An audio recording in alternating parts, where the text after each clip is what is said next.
एक ज़माना था जब जंगें मैदान जंग में लड़ी जाती थी, तलवारें खनकती थी, तोपों की गरज होती थी। लेकिन आज आज का दौर बदल चुका है। आज दुश्मन सरहद पर नहीं खड़ा है, आज दुश्मन आपकी पॉकेट में है, आपके फ़ोन में है। अंग्रेज़ी में इसे कहते हैं फिफ्थ जनरेशन वॉरफेयर।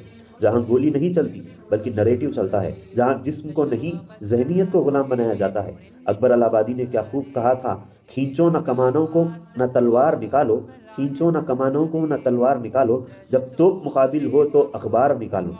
लेकिन आज अखबार नहीं, आज सोशल मीडिया का अलगोरिथम है। आज हम बात करेंगे उस खुफिया दुनिया की कि कैसे ये इंटेलिजेंस एजेंसीज पर्दे के पीछे रहकर हुकूमतें गिराती है और बनाती है। इसे कहते हैं इंटेलिजेंस वॉर्स। दुनिया की बड़ी ताकतें, अमेरिका हो या रशिया हो या चाइना, इनका एक ही मकसद है, डोमिनेंस। और इस डोमिनेंस के लिए ये इस्तेमाल करते हैं साइकोलॉजिकल ऑपरेशंस। ये क्या है? ये वो जहर है जो मीठा बनाकर पिलाया जाता है। ये एजेंसीज दिखाती है कि फलाना मुल्क में कौन लोग नाराज़ है, क्या वहाँ का स्टूडेंट परेशान है, क्या वहाँ का फार्मर परेशान है। बस ये उस डिसकंटेंट को हवा देते हैं, फेक न्यूज़ फैलाते हैं, फंडिंग देते हैं ताकि लोग अपनी ही सरकार, अपनी ही कॉन्स्टिट्यूशन के खिलाफ खड़े हो जाएं। इसे अंग्रेजी में रिजीम चेंज ऑपरेशन कहते हैं, मतलब बिना इलेक्शन लड़े हुकूमत बदल देना। अल्लामा इकबाल ने ऐसे ही दौर के लिए नौजवानों को खबरदार किया था, ये दौर अपने बराहीन की तलाश में है, सनम कदा है जहाँ ला इलाहा इल्लल्लाह। मतलब ये दुनिया झूठे बुतों से भरी है, तुम्हें सच को पहचानना है। ये एजेंसीज चाहती है कि आप यूजफुल इडियट बने, वो चाहते हैं कि आप अपने मुल्क को कमज़ोर समझें। लेकिन याद रखिए, इंटरनल स्टेबिलिटी ही किसी मुल्क की सबसे बड़ी ताकत होती है। सबसे पहले टर्म्स समझते हैं, इन्फ्लुएंस ऑपरेशन क्या है। पुराने ज़माने में अगर किसी देश को हराना होता था तो उस पर हमला करते थे, लेकिन आज का रूल है दुश्मन को मारो मत, उनके सोचने का तरीका बदलो। यूरी बेज़मेनोव, जो एक XGB एजेंट है, उन्होंने कहा, highest art of warfare is not to fight at all but to subvert anything of value in the country of your enemy. इसके 3 स्टेप्स होते हैं। पहला स्टेप्स डिमोरलाइजेशन, यानी देश के लोगों को यकीन दिला दो कि उनका सिस्टम खराब हो चुका है। फिर नेक्स्ट स्टेप आता है डिस्टेबलाइजेशन, इकोनॉमी और डिफेंस को कमज़ोर करो। और थर्ड स्टेप है क्राइसिस, सिविल वार या दंगे करवाना। ये एजेंसीज नरेटिव सेट करती हैं। अगर कोई देश में इलेक्शन है तो उस देश की एजेंसी, यानी दूसरे देश की एजेंसी, जो वो फेक न्यूज़ फैलाएगी ताकि उनका पसंदीदा बंदा जीत जाए। इससे कहते हैं इलेक्शन मेडलिंग। अब आइए ज़रा इन खिलाड़ियों को पहचानें। पहले नंबर पर है CIA।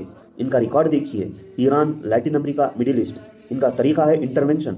ये डेमोक्रेसी के नाम पर आते हैं और मुल्क का निज़ाम तहस नहस कर देते हैं। दूसरी तरफ है मुसाइड, इजराइल। इनका हथियार है डिसइंफॉर्मेशन।